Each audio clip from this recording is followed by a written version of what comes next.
When you're sleeping, you're at your most vulnerable. Imagine discovering that the person who's been lying next to you for years has been slowly poisoning your body. This was my reality for 7 years. Good afternoon, my dears. My name is Eleanor Miller, and I'm 83 years old. Today, I'm going to share a story I've kept silent for decades. But before I begin, I'd like to ask you to please leave a like on this video, subscribe to The Grandma's Diary if you haven't already, and let me know in the comments which city you're watching from. It helps me tremendously to know who's on the other side listening to my story. I was born in 1942 in a small town in Kentucky called Pine Ridge. We were a simple family. My father worked in the coal mines, and my mother took care of me and my 5 siblings. In those days, girls didn't have many choices in life. I only studied until 4th grade. After that, I had to help at home while my brothers continued their education. At 19, I met Gerald at a church social. He was a handsome, hard-working man with a stable job at the textile factory, which was the pride of our region. Everyone said I'd struck gold when he started courting me. Back then, respectable girls didn't date for long. Within 6 months, we were engaged, and before I turned 20, we were married.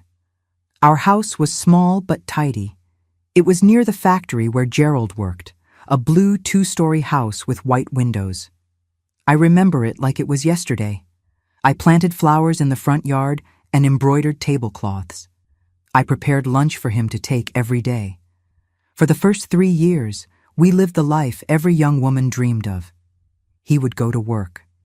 I would take care of the house, visit my mother on Sundays after church, and we dreamed about the children we'd have. But God didn't send us children. At first we were sad, but Gerald said this way we could enjoy each other more. It was around 1965, after 3 years of marriage, when things started to change.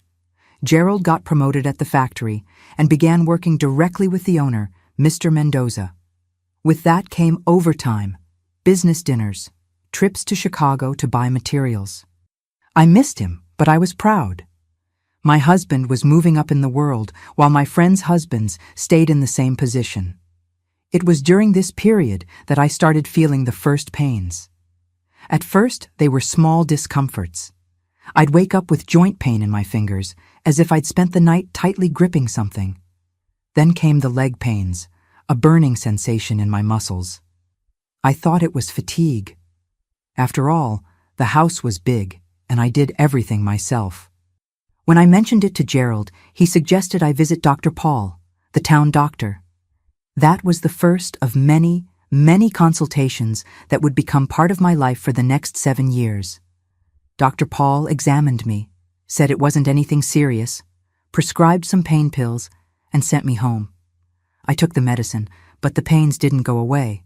In fact, as the weeks passed, they got worse. I went back to Dr. Paul 3 times that year. With each visit, he seemed more impatient with me. "Mrs. Miller, you need to occupy yourself more. Find something to distract your mind," he would say, as if I was making it all up. But I felt it. My God, how I felt it. It was a pain that started in my joints, then spread through my muscles. Some mornings I could barely get out of bed.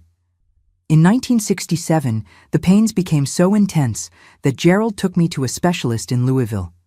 We spent almost all our savings on tests, x-rays, blood work. The diagnosis, neurasthenia with psychosomatic manifestations.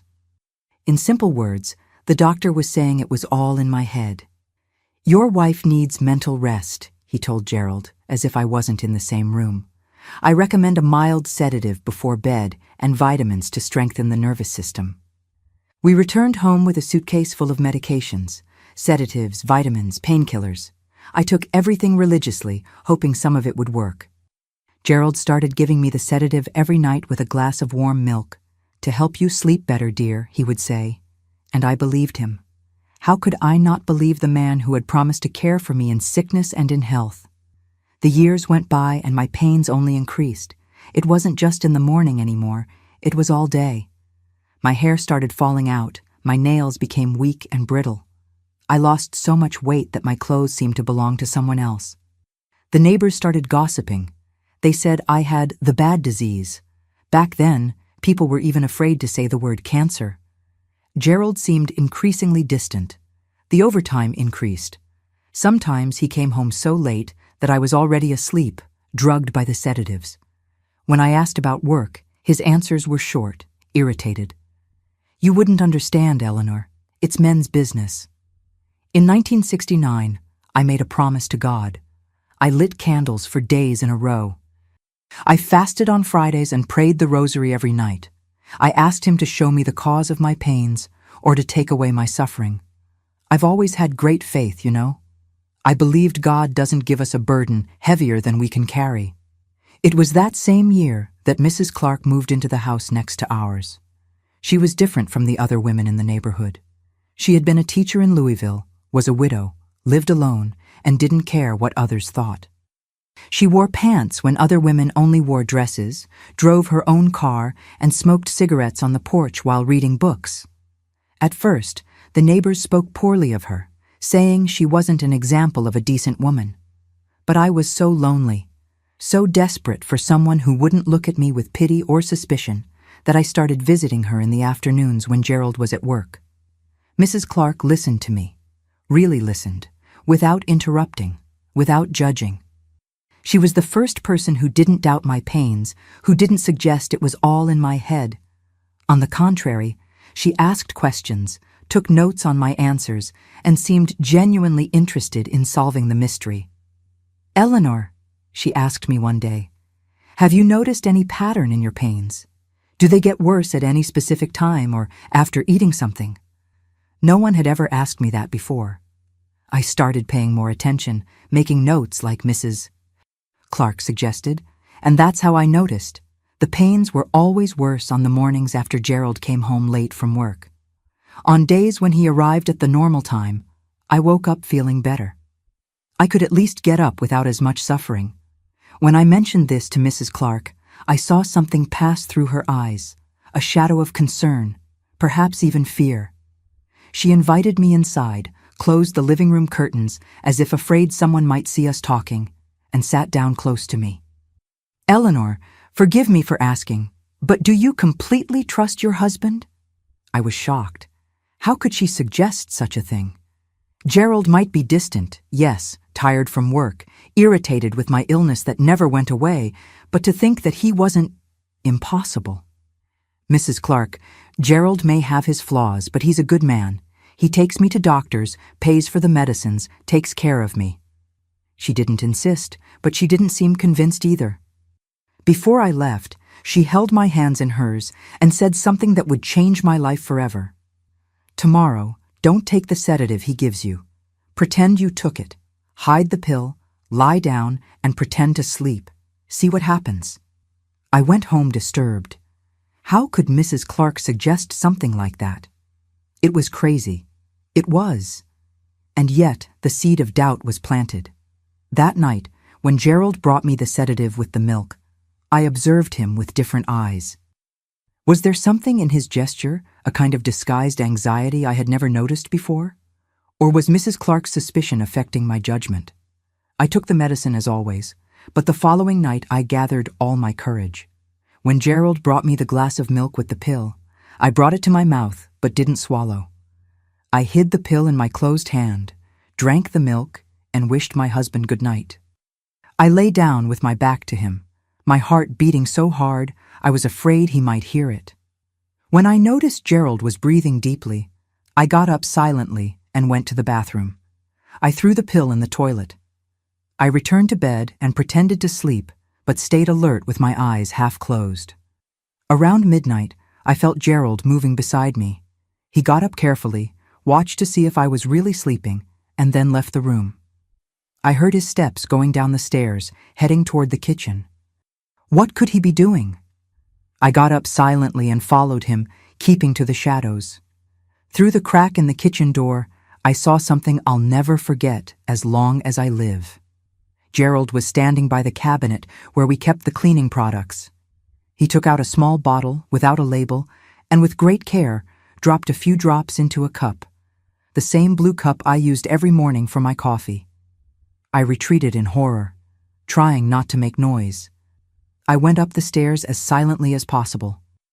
I returned to bed and covered myself, trembling, not from pain, but from fear. What was in that bottle? What was Gerald putting in my food? Could it be possible that the man with whom I had shared my life for 7 years was poisoning me? The night was long. I pretended to sleep when Gerald returned to bed. The next morning, when he left for work, I ran to Mrs. Clark's house.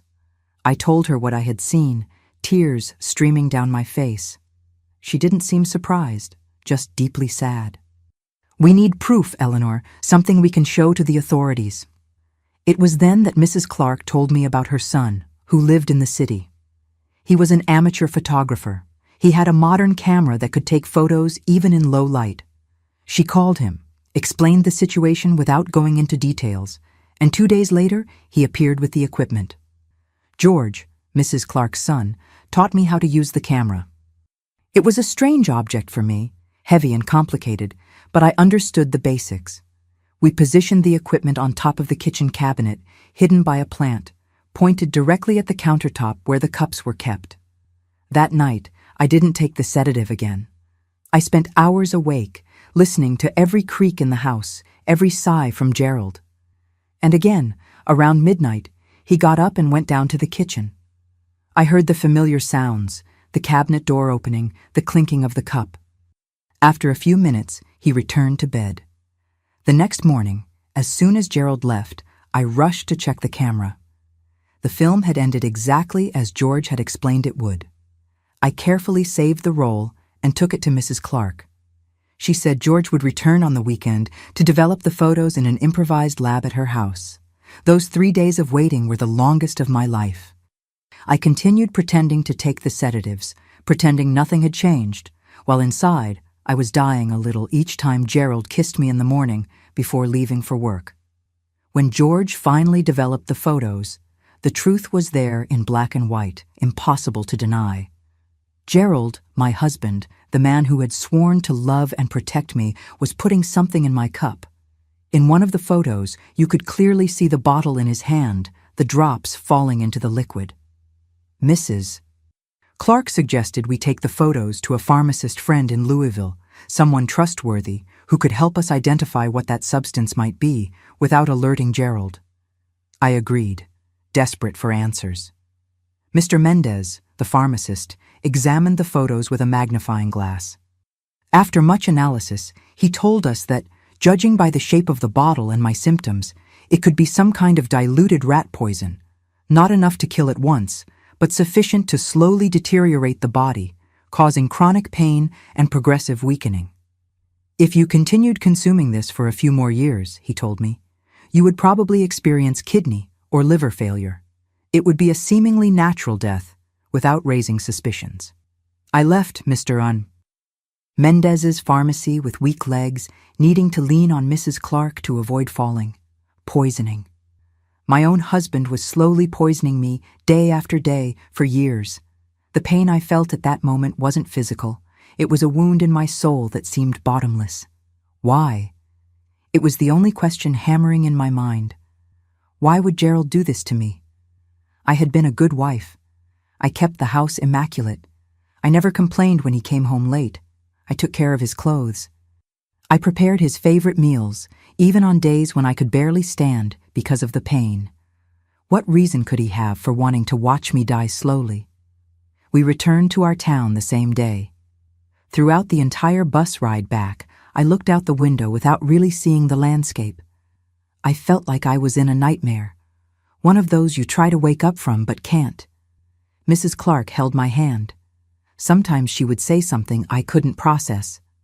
The world had lost its meaning. When we arrived, it was already night. Gerald would be at home waiting for me, probably with a sedative and glass of milk ready.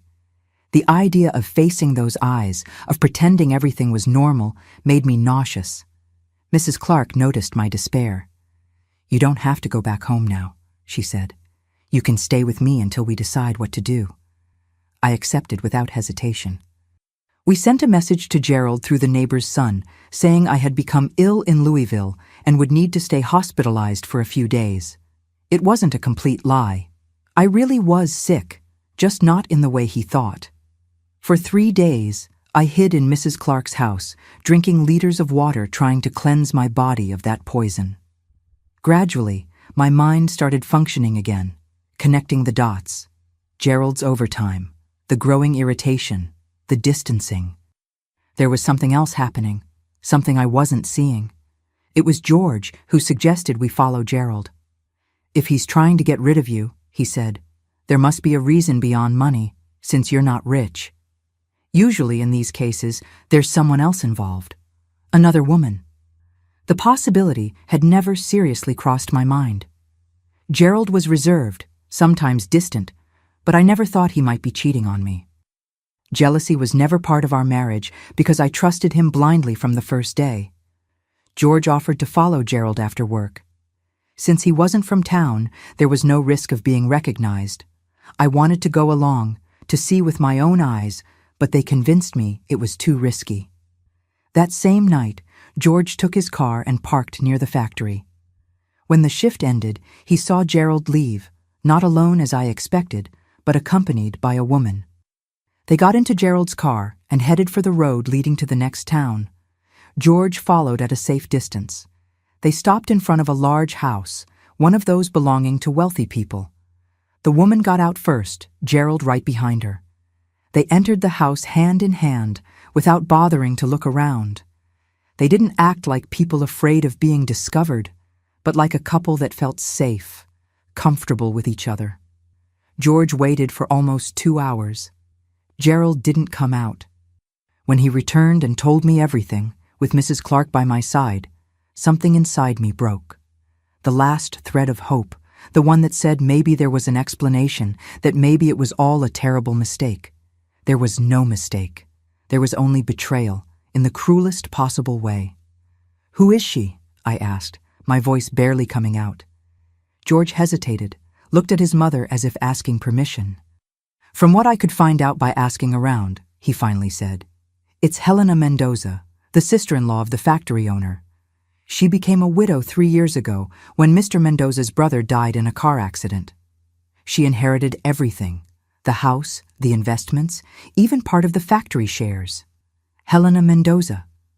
I knew her by sight from Sunday masses and town events. An elegant, sophisticated woman, about 10 years older than me. The kind of woman who seemed to belong to another world. Fine clothes, jewelry, hands that had never washed a pot, the opposite of me with my short nails, rough hands from housework, simple dresses I made myself. And now? I asked, more to myself than to them. What do I do with this information? It was Mrs. Clark who responded, with that firmness I so admired. Now you decide whether you want to confront your husband or go directly to the police with the evidence we have. The police. Until that moment, I hadn't really considered involving the authorities. In my mind, I was still dealing with a marriage problem, not a crime. But it was exactly that, a crime. Gerald was trying to kill me. If we go to the police, argued George, we need to be sure the evidence is sufficient. Photos of someone dropping something into a cup might not be enough. He could say it was medicine, vitamins, anything. He was right. We needed more. And so, against all my self-preservation instincts, I decided I would go back home, confront Gerald, somehow record his confession, and then be free of him forever. Mrs. Clark and George tried to dissuade me. It was too dangerous, they said. What if Gerald realized I knew? What if he tried something more drastic to silence me? But my mind was made up. 7 years of pain, of humiliation, of being treated like I was crazy when in fact I was being poisoned. It had to end. And I needed to look into the eyes of the man who had destroyed my health and my trust. George lent me a small tape recorder, the kind reporters use. He showed me how it worked, how to hide it in the pocket of my apron. The plan was simple. I would return home saying I'd been discharged from the hospital, act normally, and at the right moment, confront Gerald with what I knew. I returned home on a Friday afternoon. Gerald wasn't there. Friday was overtime day. I now understood what that meant. I took advantage to search the house, looking for the poison. I found the bottle hidden at the back of the kitchen cabinet behind the cans of food. It had no label, just a colorless liquid that looked like water. I didn't dare open it to smell. I put it back exactly where it was. I prepared dinner like I did every Friday. Rice, beans, steak with onions. His favorite food.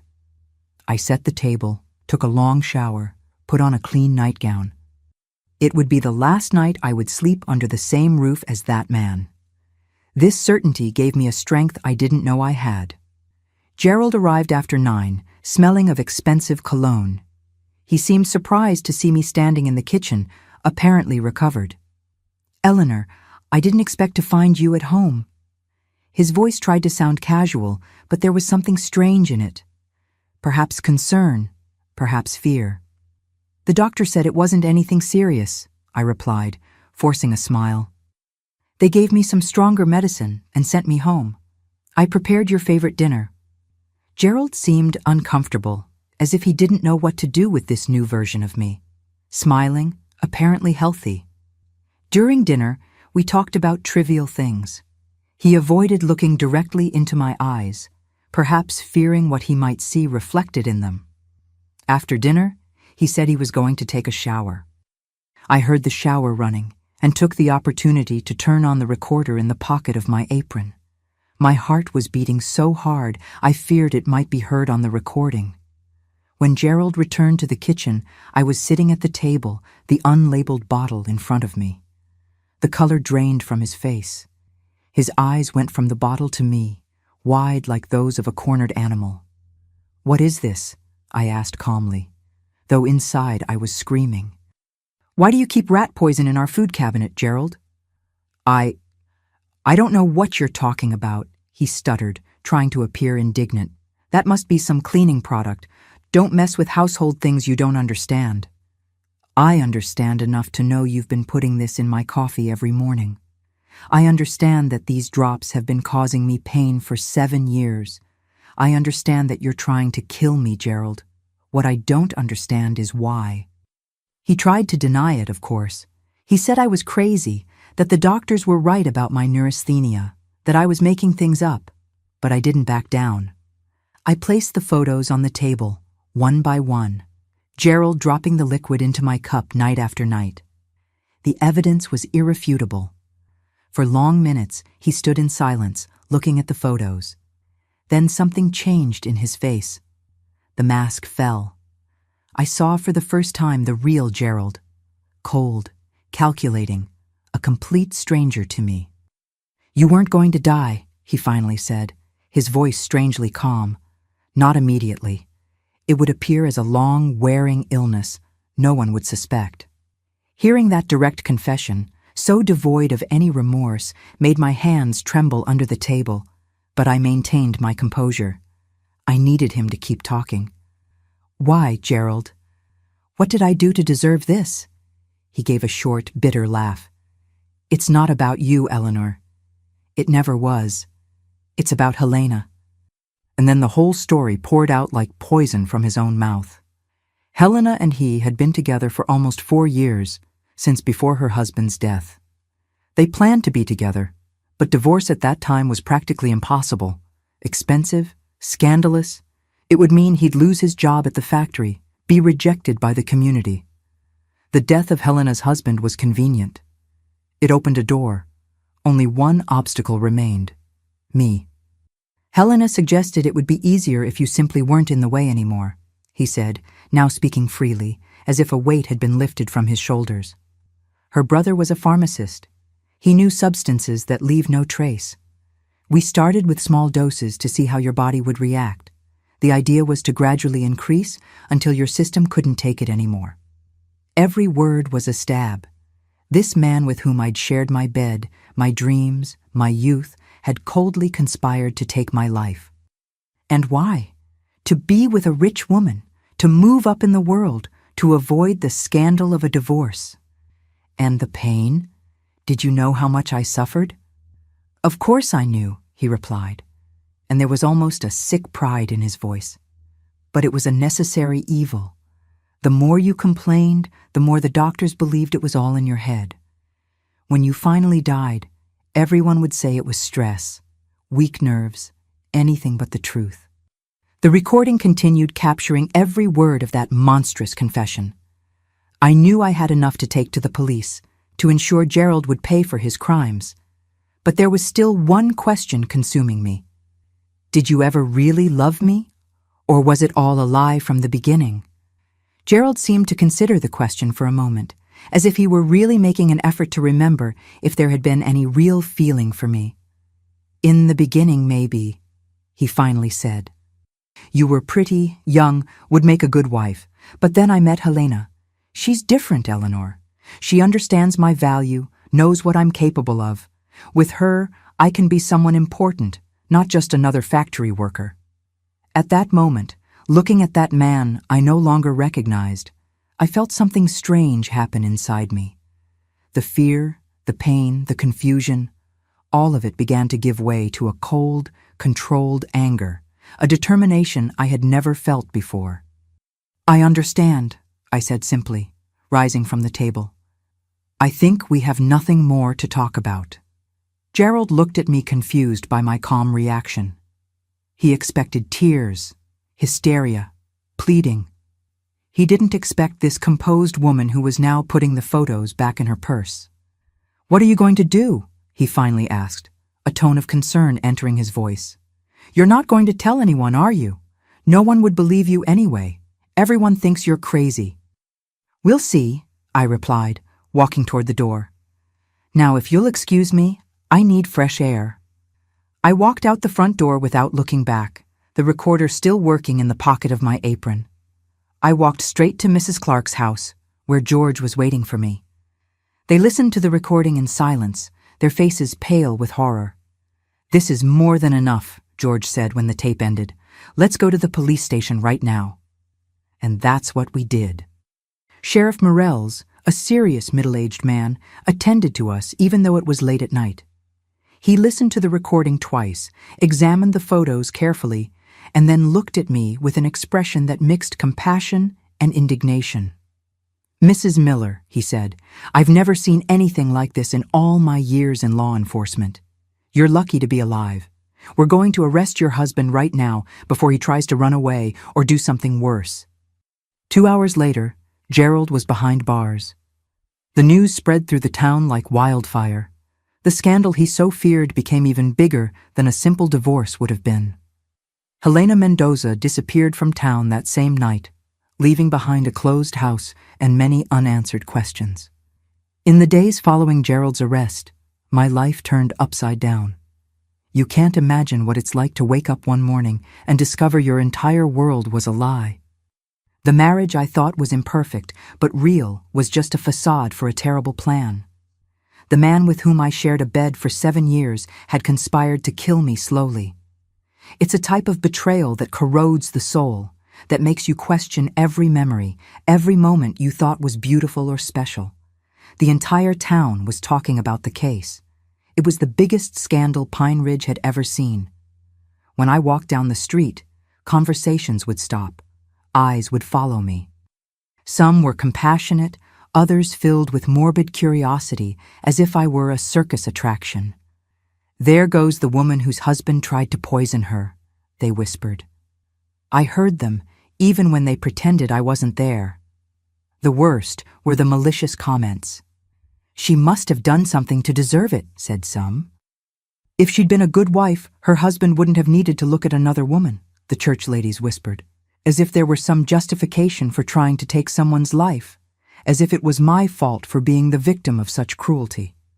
Gerald's family was the one that hurt me the most. His parents, who had always treated me like a daughter, completely turned their backs on me. Mr. Anthony, my father-in-law, went so far as to say loudly in the town bar that I had made it all up to get revenge because I discovered Gerald had a mistress, that the photos were forged, that the recording had been manipulated. The pain of betrayal doubled when those I considered family chose to believe the monster instead of the victim. On the other hand, I received support from unexpected places. Mrs. Clark, of course, became my pillar. Without her and George, I might not be here today to tell this story. But there were also other people, neighbors who barely greeted me before now brought food, ladies from the church who organized a campaign to help me financially while the process was ongoing. Dr. Paul, the doctor who for years had said my pains were psychological, came personally to ask for forgiveness. I saw tears in the eyes of that man who had always seemed so cold and distant. "I failed as a doctor and as a human being," he said, his voice breaking. "I should have investigated more. I should have really listened to you."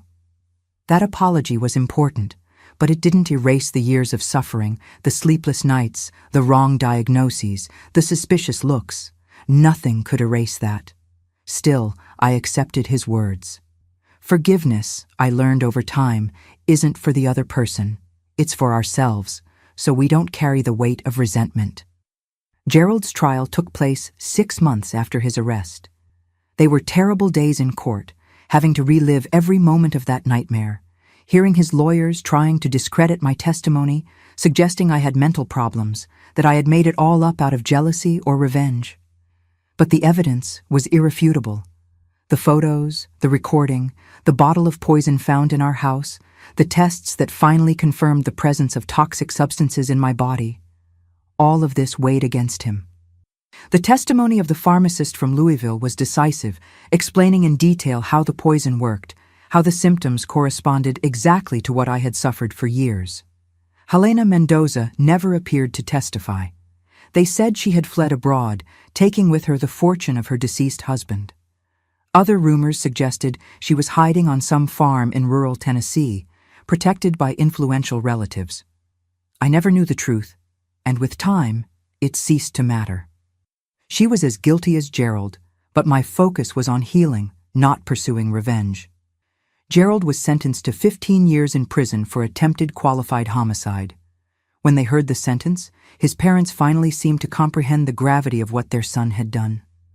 I saw his mother collapse into her husband's arms, her face contorted in an expression of pain so deep that for a moment I felt sorry for her. They too were victims, in a way. Victims of their own son, of the upbringing they gave him, of the choices he made. With the end of the trial came the inevitable question: what to do now?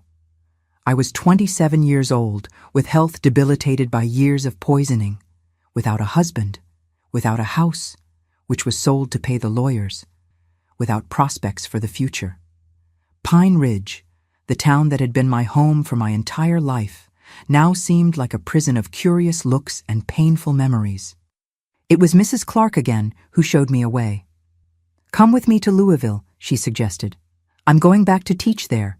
You can stay with me until you get established, start a new life where no one knows your story." The idea of leaving everything behind was both frightening and liberating. What would I do in a big city, without education, without a profession, knowing no one except Mrs. Clark? But the alternative, staying in that town where every corner reminded me of Gerald, where people looked at me with pity or suspicion, seemed even worse. In August 1970, I boarded a bus to Louisville, carrying only 2 suitcases with clothes and a few personal objects I managed to save from the house sale. My mother cried at the bus station. My father stood in silence, holding back tears as men of that generation were taught to do. I promised to visit, to write, to keep in touch. Deep down, we all knew it was a more definitive goodbye than we would have liked to admit. The first months in Louisville were a shock. The noise, the crowds, the fast pace, everything so different from quiet Pine Ridge. I shared a small apartment with Mrs. Clark in the Highlands neighborhood, near the school where she taught. In the first few days, I barely left the house, intimidated by the big city, afraid of getting lost, of being deceived, of facing a world I didn't understand. My health was still fragile. Although the pains had diminished significantly since I stopped being poisoned, years of toxins had left their mark. My digestive system was compromised. My kidneys functioned with difficulty. I had chronic anemia. I needed intensive medical care, this time with doctors who really listened to me, who didn't dismiss my symptoms as imaginary. The treatment was expensive, even with the help of Medicare. The money I received from selling the house was quickly running out. I needed to work. But who would employ a woman with fragile health, with no education beyond elementary school, with no experience in anything except housekeeping. That's when Mrs. Clark introduced me to Mrs. Sullivan, an elderly lady who lived alone in an apartment in the same building. She needed a companion, someone who would cook, administer her medicines, keep her company. The salary wasn't much, but it included a small room at the back of the apartment and all meals. I accepted immediately. Mrs. Sullivan was an angel in my life. A cultured widow who had been a university professor, she had an impressive library and loved to talk about books, politics, art, subjects that had never been part of my life in Pine Ridge. At first, I felt intimidated by her erudition, ashamed of my own ignorance, but she never made me feel inferior. "Intelligence isn't in diplomas, Eleanor," she would tell me. "It's in curiosity, in the desire to learn, in the ability to adapt, and in that, you are rich." Under her guidance, I began to read, first simple books, then more complex works. She taught me new words, patiently corrected my grammar, lent me books she thought I would like.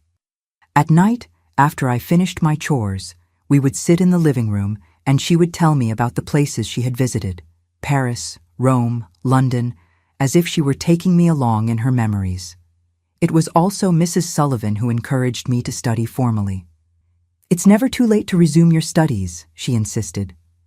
At 29, I went back to school, attending night classes to complete middle school.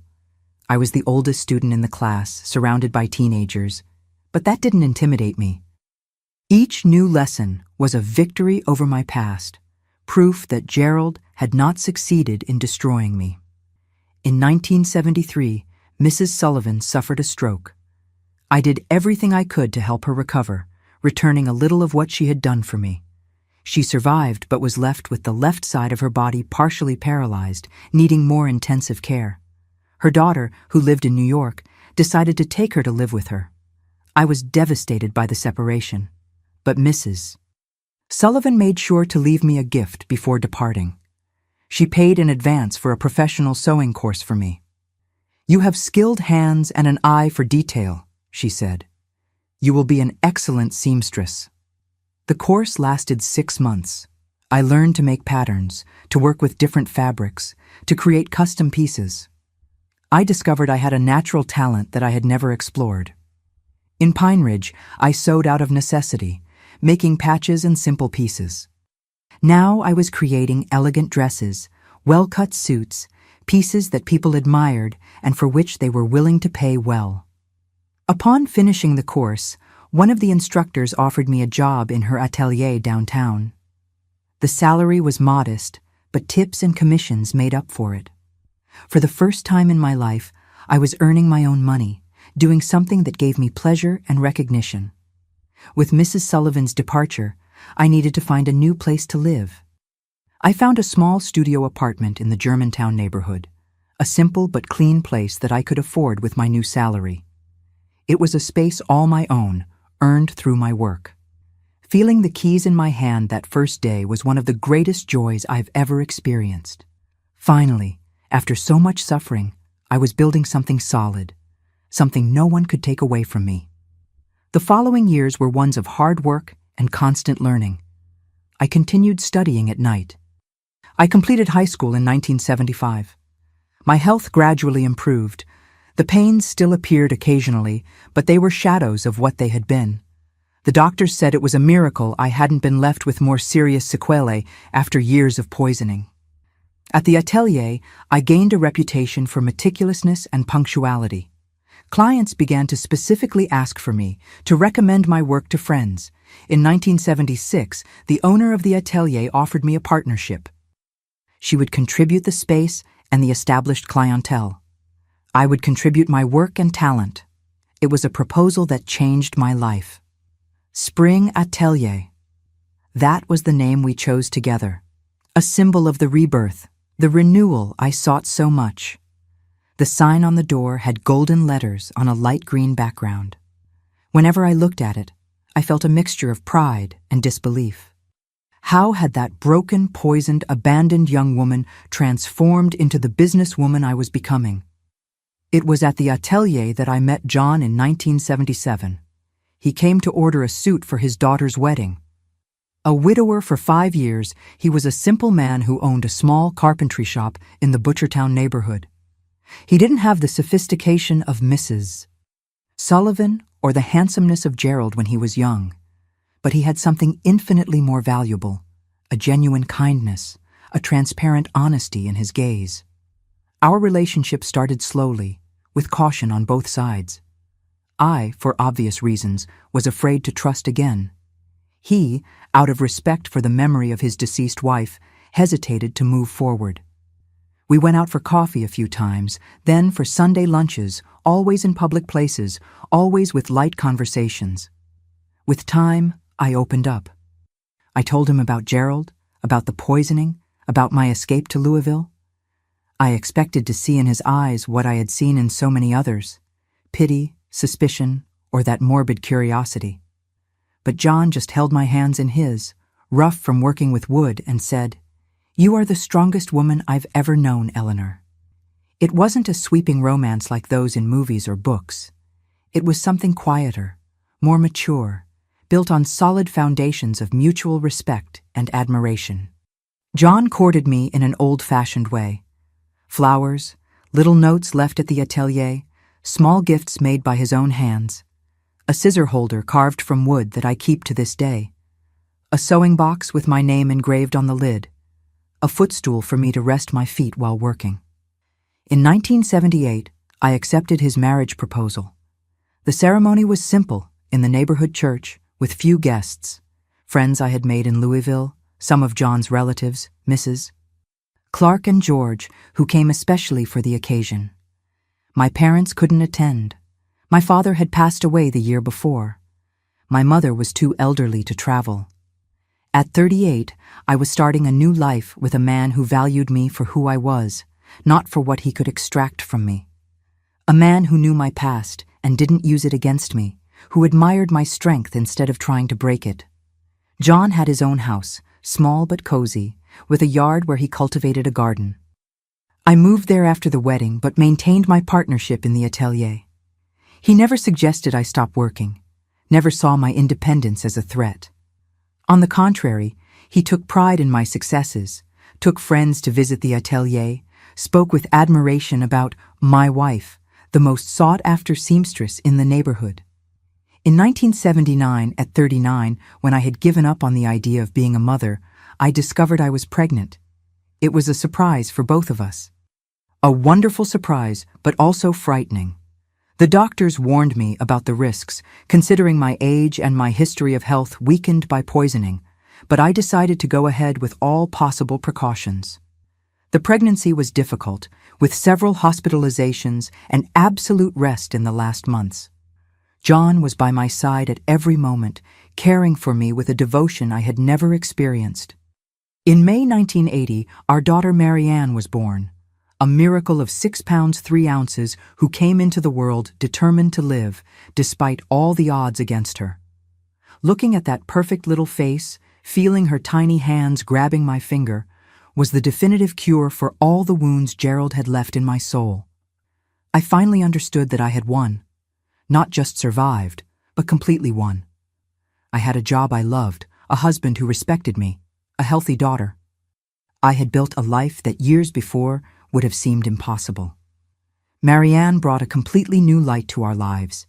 In the first years after her birth, I reduced my hours at the atelier to be more present. John adjusted his schedule at the carpentry shop so we could take turns caring for the baby. It wasn't common at that time, the early 80s, to see such a participatory father. The neighbors commented, some with admiration, others with that typical suspicion of those who don't understand what deviates from traditional patterns. A man taking care of a baby? In my time, that didn't exist, said the more conservative ones. But John didn't care about comments. He had lost the chance to see his older daughter grow up because he worked too much and wouldn't make the same mistake with Marianne. Our daughter grew up surrounded by love and an example of partnership. From an early age, she showed a curiosity and intelligence that filled us with pride. By 4, she already knew how to read.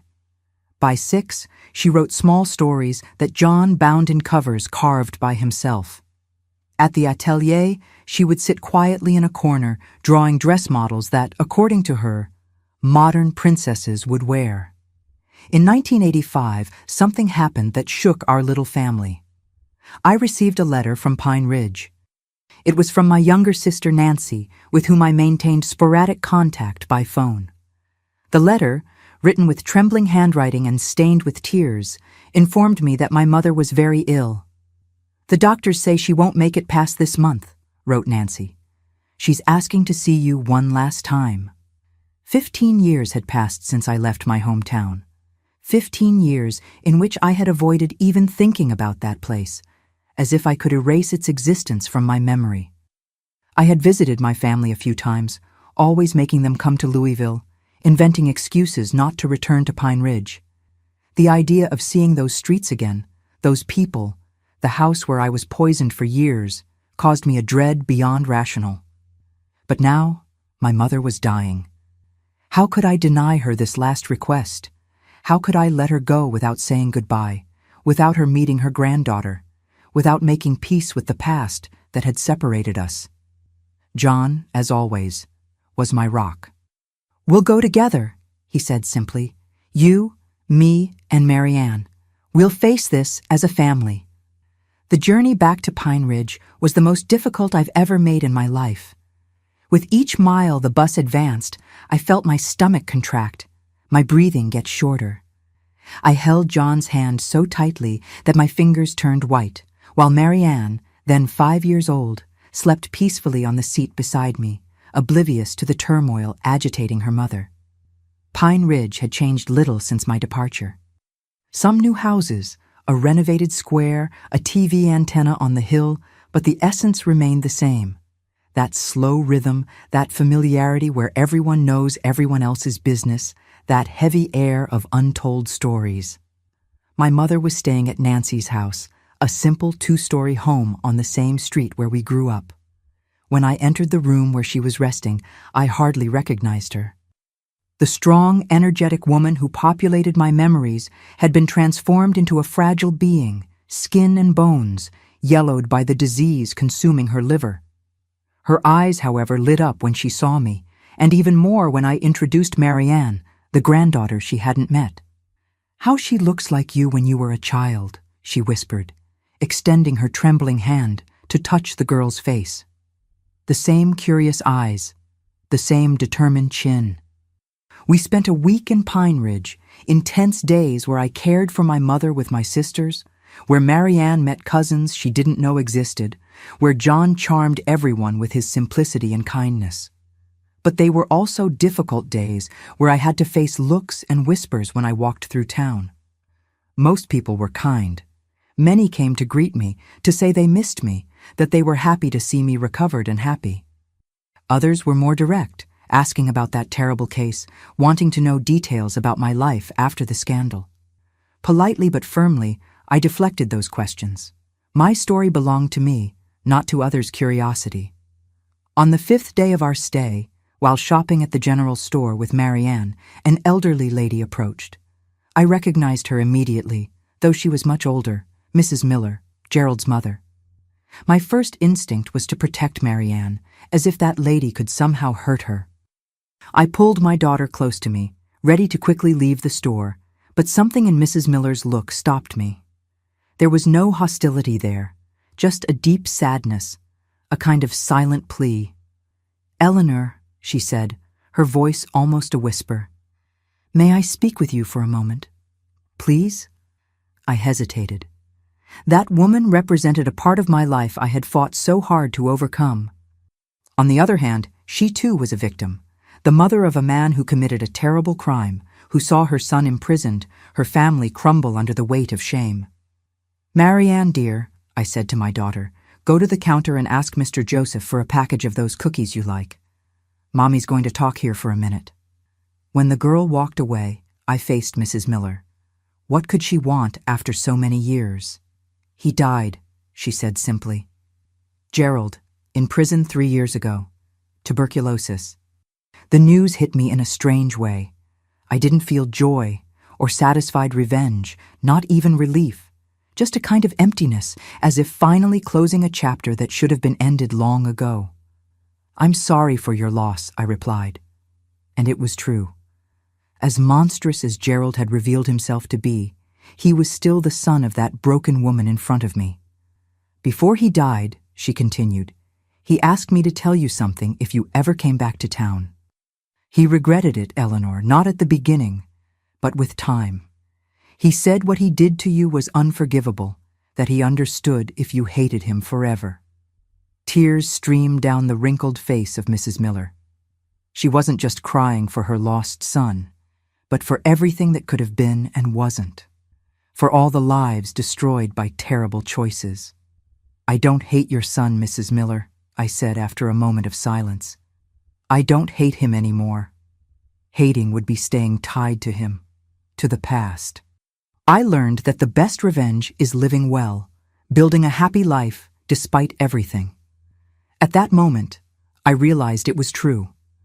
The hatred that once consumed my heart had gradually dissipated, replaced by love for my new family, my work, the person I became thanks to the difficulties I faced. Mrs. Miller nodded, wiping away tears with a worn handkerchief. "You were always better than all of us, Eleanor. Always." She looked at Marianne, who was returning with a smile and the package of cookies. "Your daughter is beautiful. She has your eyes." "Thank you," I replied. And then, in an impulse I didn't completely understand myself, I added, "Would you like to meet her? Formally, I mean." I don't know who was more surprised by my invitation, Mrs. Miller or myself, but at that moment I felt it was the right thing to do, not for Gerald, not for her, but for me, to show myself that I was completely free of the past, that I could face any part of it without fear or resentment. I introduced Marianne as a friend of Mommy's from the old days. The girl, polite as always, extended her small hand, which Mrs. Miller held as if it were a precious jewel. We didn't linger. I said goodbye with a discreet nod and left the store, feeling a weight leave my shoulders. A weight I had carried for so long that I no longer noticed its existence. My mother passed away 3 days later, peacefully, in her sleep. I was beside her, holding her hand, when I felt her breathing grow weaker until it stopped completely. I cried, of course, but it was the calm cry of someone saying goodbye, knowing that everything that needed to be said had been said, that the peace that needed to be made had been made. The funeral was simple, as she would have wanted. The entire town attended. My mother had always been respected in the community, known for her kindness and hard work. Mrs. Miller came too, keeping discreetly to the back of the church. Our eyes met once, a silent understanding passing between us. Forgiveness, not forgetting. Peace, not reconciliation. It was the most we could offer each other. We returned to Louisville the next day. As the bus left Pine Ridge behind, I looked out the window at those streets where I grew up, where I loved, where I suffered, where I almost lost my life. I no longer felt fear or anger, just a strange gratitude for having survived, for having had the strength to start again, for having found a path to happiness when everything seemed lost. The years that followed brought more blessings to our family.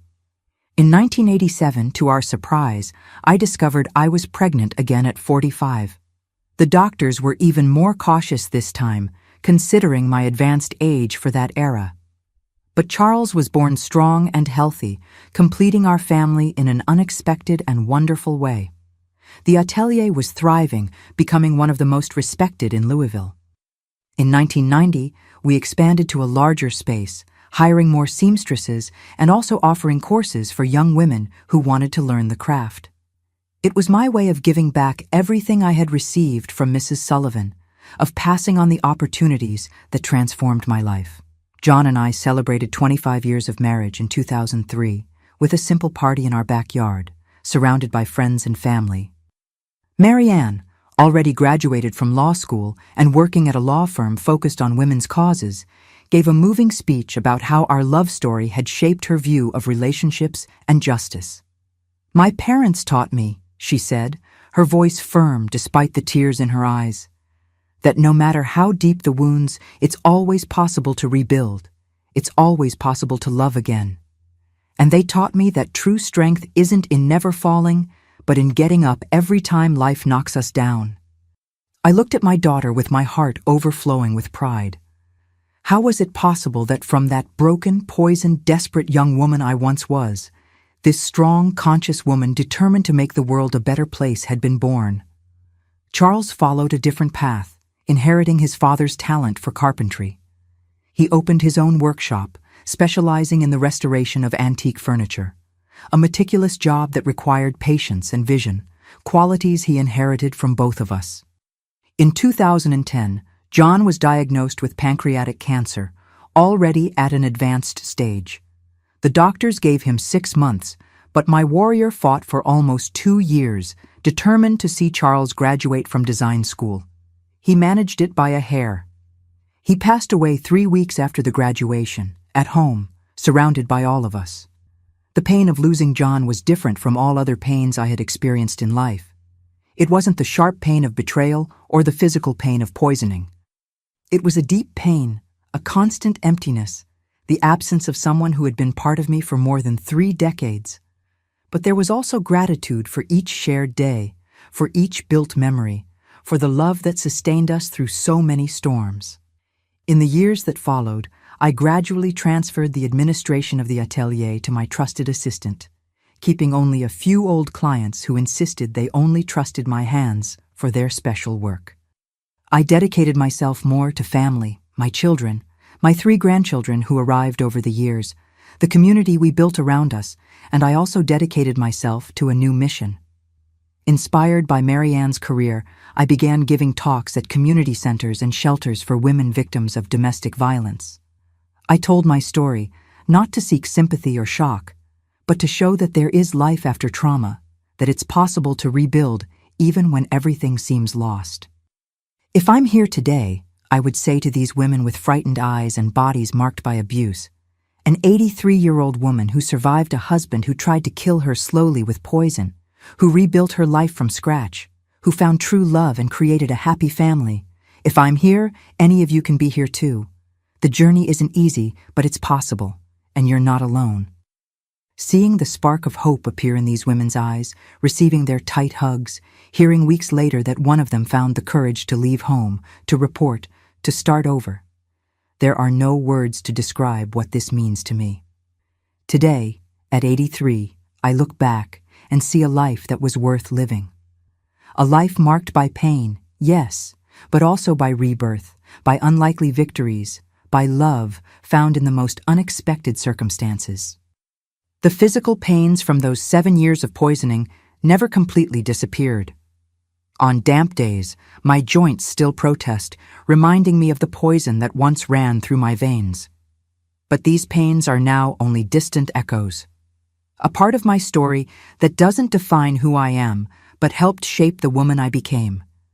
You must be wondering what happened to Helena Mendoza, the woman for whom Gerald was willing to kill me slowly.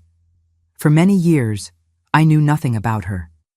It was as if she had disappeared from the face of the earth after the scandal. Some said she had fled abroad, others that she was hiding on some relative's farm in the countryside. To be honest, I didn't care. I had closed that chapter of my life and moved on. But in 2015, when I had already turned 73, I received an unexpected call that reopened wounds I believed had healed forever. It was a journalist from a major national magazine. She was preparing a special article on crimes of passion that marked small-town America in the 60s and 70s and had found references to my case. My first instinct was to refuse the interview. Why relive that nightmare? Why expose my pain again to satisfy others' curiosity? But Marianne, always sensible, made me see it from another angle. "Mom," she said, "think about how many women might be going through similar situations right now. Your testimony might give someone the courage to ask for help before it's too late." That touched my heart. If my story could save a single life, it would be worth telling it again. I agreed to the interview on the condition that it be held in my home, with my family present, and that the focus would be on overcoming, not just on the horror of what I lived through. The journalist, Rebecca, was a woman in her 40s, with keen eyes and a gentle manner. She brought a discreet photographer and a recorder. For 3 hours, I retold my story. The mysterious pains, the discovery of the poisoning, Gerald's arrest, my escape to Louisville, the rebuilding of my life with John, our children, my work with women victims of violence. When I finished, I noticed Rebecca had teary eyes. She wasn't just a professional collecting a story. There was something personal there, something that touched her deeply. "Mrs. Miller," she said hesitantly, "there's something I discovered during my research for this article. Something you might need to know. I don't know if it's right to tell you, if it will only reopen wounds, but I feel you have the right to know." My heart quickened. What could be so important after so many years? "Helena Mendoza is alive," continued Rebecca. "She lives in a nursing home in Nashville. She has advanced Alzheimer's, rarely has moments of lucidity. But before losing her memory, she gave an interview to a local newspaper confessing her role in your poisoning. I felt the air leave my lungs. Helena, the name I had tried to forget for decades, the woman who, along with Gerald, planned my slow and painful death. "What did she say?" I asked, my voice almost a whisper. Rebecca hesitated, looking at Marianne as if asking permission to continue. My daughter nodded, putting her hand on mine in a gesture of support. "She confirmed everything you already knew, the affair with Gerald, the plan to eliminate you slowly. But she revealed something more, something that was never mentioned at the trial." Rebecca paused as if searching for the right words. Helena claimed that it wasn't her who had the idea of poisoning. According to her, it was Gerald who suggested it first. He had done it before with his first wife. The shock was like a punch to the stomach. First wife? Gerald was never married before me. He was Mrs. Miller in Nashville for less than a year. The young woman died of a mysterious illness that doctors couldn't diagnose. No one suspected anything at the time. Months later, he moved to Pine Ridge, where he met you. My mind was spinning. Gerald had been married before, had killed before. I wasn't the first victim, just the first who survived to tell the story. "Why did this never come up during the trial?" asked Charles, who had remained silent until then, but now couldn't hide his indignation. "It was a different time," explained Rebecca. "Records weren't digitized, information didn't circulate like today, and Helena kept this secret until shortly before completely losing her memory." I remained silent, absorbing the impact of that revelation. It wasn't just about me. There was another woman, young like I had been, whose name I didn't even know, who had her life taken by the same man in the same cruel way. A woman who didn't have a Mrs. Clark to help her, a camera to expose the truth, a chance to survive and rebuild her life.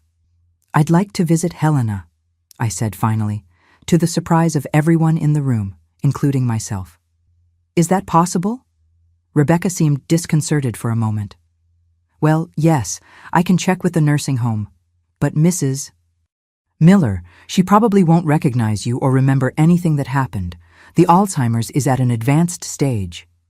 "It doesn't matter," I replied. "I'm not looking for confrontation or confessions. I just need to see for myself to definitively close this chapter." 2 weeks later, accompanied by Marianne and Rebecca, I entered the Pine Creek Nursing Home in Nashville. It was a clean, well-kept place with flowering gardens and attentive staff. Helena was in a wheelchair in the solarium, covered by a blanket despite the heat, staring at nothing. I don't know what I expected to feel when seeing that woman who once conspired to kill me. Hatred, fear, triumph at seeing her reduced to that state. But when I approached and saw her empty eyes, her fragile body, I felt only a deep sadness. Not for me, not for what I suffered, but for the futility of it all. 2 lives destroyed, that of Gerald's first wife and mine. For what? For money? For status? For a passion that certainly didn't last? Helena looked at me without seeing me, without any sign of recognition. Her eyes, once so calculating according to Gerald, were now opaque, absent. The nurse said she rarely spoke, that she spent her days like this, lost in a world only she knew. "Helena," I said softly, sitting beside her. "It's Eleanor." There was no reaction, no movement of recognition, no spark in her eyes, just emptiness. "I came to say I forgive you," I continued, the words coming spontaneously. "Not for your sake, you probably don't even understand what I'm saying now, but for mine, to be able to move on completely in peace." I touched her wrinkled hand, cold despite the heat of the day. For an instant, so brief that later I wondered if I had imagined it, her fingers closed slightly over mine. Then they returned to being motionless. I left the nursing home with a strange feeling of conclusion, as if a book that had been open for decades had finally been closed. On the way back to Louisville, I told Marianne and Rebecca about the other thing I discovered during that visit, something the nurse revealed when I asked how long Helena had been there. "You know what's most ironic?" I said. "Helena has been in that nursing home for 15 years. You know who pays her expenses?" Both shook their heads, curious.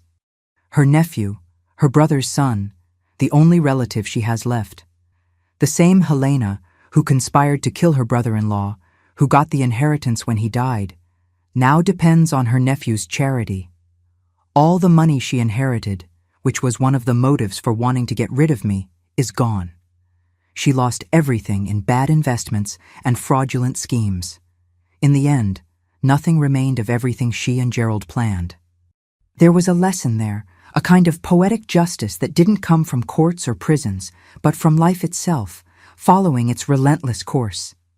Rebecca's article was published 2 months later, occupying 8 pages of the magazine.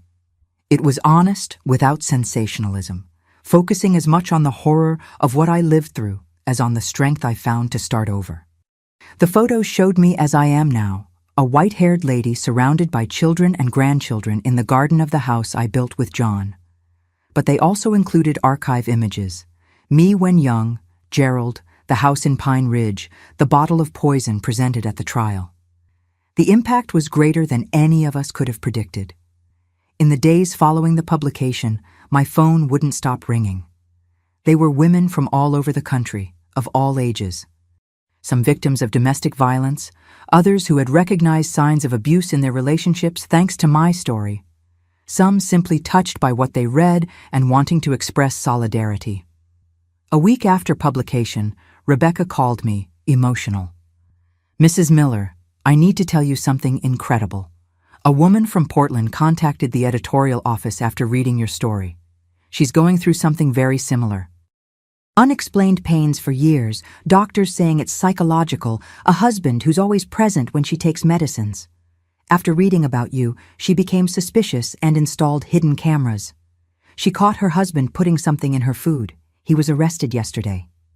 I cried when I heard that. A life saved. A woman who wouldn't have to go through what I went through, who could save herself before it was too late, thanks to my story. At that moment, all the pain, all the exposure, all the discomfort of reliving the past, it was all worth it. In the following months, I was invited to television programs, to lectures at universities and events about domestic violence. I always refused TV appearances. I never liked the spotlight, but I accepted some invitations to speak directly to women who needed to hear that there was hope beyond abuse. At one of these talks, in a community center in a peripheral neighborhood of Louisville, a young woman of no more than 20 approached me after my speech. She had a frightened look, her hands trembling slightly. "Mrs. Miller," she said so softly that I had to lean in to hear. "How did you know? How were you certain it wasn't your imagination, that you really were being poisoned?" I looked into the eyes of that girl and saw the fear, the doubt, the confusion that had once been my constant companions. I saw myself decades ago questioning my own sanity because everyone around me said I was making things up. I took her hands in mine, as John had done with me so many years ago, and said the words she needed to hear. "Trust your body, my dear. It knows when something is wrong, even when everyone says otherwise, and you're not alone. We'll help you discover the truth, whatever it may be. That young woman, Amy, was indeed being poisoned, not by her husband or boyfriend, but by her own mother, who was putting small doses of rat poison in her food. A case of Munchausen syndrome by proxy, the psychiatrists explained later. The mother poisoned the daughter to then care for her, receiving attention and sympathy for her devotion. Amy was just the first of many. Over the years, my story became a beacon for women in similar situations. I was invited to help create protocols for hospitals, guiding doctors to be alert to signs of intentional poisoning in cases of mysterious illnesses. In 2018, at 76, I received an honor I never imagined. The Eleanor Miller Support Center, a shelter for women victims of violence, was inaugurated in Louisville, a safe place with medical, psychological, and legal support where women could rebuild their lives just as I rebuilt mine. On the day of the inauguration, cutting the red ribbon alongside the mayor and other authorities, I looked back and saw the path I had traveled. From the broken young woman I was to the strong woman I became. From unexplained pains to complete understanding, from near death to living fully. I also saw the faces around me. Marianne, proud and moved. Charles, silently strong like his father. My grandchildren growing up in a world that, although still imperfect, was beginning to listen to women's voices with more attention. I saw the faces of the women sheltered at the center, marked by suffering, yes, but also by the hope of a new beginning. And I thought about all the other women who had passed through my life. My mother, who taught me resilience. Mrs. Clark, who taught me to question. Mrs. Sullivan, who taught me to dream beyond imposed limitations. The young seamstresses I trained at the atelier, the women who listened to my talks, Amy and so many others who found in my story the strength to save their own lives. I also thought about the men. Gerald, who almost destroyed everything but indirectly gave me the strength to rebuild. George, who risked himself to help a stranger. The sheriff who believed me when few did. And especially John, my safe harbor, who taught me that true love heals, protects, and liberates, never hurts or imprisons. At that moment, under the sun of an autumn afternoon in Louisville, while people applauded and cameras recorded the moment, I felt a deep peace. The girl from Pine Ridge, who dreamed of a simple life as a wife and mother, could never have imagined the path she would follow. The pains, the losses, the new beginnings, the unexpected victories. What Gerald didn't understand, what Helena would never understand, is that you cannot destroy someone who refuses to be destroyed. The poison that was meant to kill me ended up strengthening me in ways no one could have foreseen. Each drop that entered my system, causing pain and confusion, also planted a seed of resistance, of determination, of refusal to give up. Today, at 83, I look at the scars I carry, the physical ones that the poison left in my fragile body, and the emotional ones that time helped heal, and I see marks of a battle won. I didn't just survive, I thrived. I didn't just exist. I lived fully, loved deeply, contributed significantly. And if there's a message I'd like to leave with you who are watching now, it's this. No matter how dark the night, how deep the pain, how impossible the path ahead seems, there is hope. There is always a dawn waiting for those who have the courage to continue until the light comes. I am living proof of this. The poison that was supposed to kill me ended up giving me a new life. The pains that seemed without explanation became the source of a strength I never knew I possessed. And the camera I installed to discover the truth not only saved my life that distant night in 1969, but continued to save lives decades later through my shared story. Life is like that. Unpredictable, sometimes cruel, frequently surprising in its ability to transform the worst suffering into the greatest blessing. Everything depends not on what happens to us, but on what we choose to do with what happens. I chose to live. I chose to love again. I chose to transform my pain into purpose. And it's this choice, renewed each morning when I wake up and thank God for one more day that brought me here before you, to share not just a story of horror, but primarily a story of hope. Because that's what we are in the end, not just survivors of life's storms, but navigators who learn to use even the most adverse winds to reach ports we never dreamed of reaching. And before I say goodbye, I'd like to ask all of you who are watching, please leave a like on this video, subscribe to The Grandma's Diary if you haven't already, and share this with someone who might need to hear this message of hope. Each subscription, each like, helps this story reach more women who might be going through what I went through. And don't forget to comment which city you're watching from. I love knowing that my story is reaching people from all across America.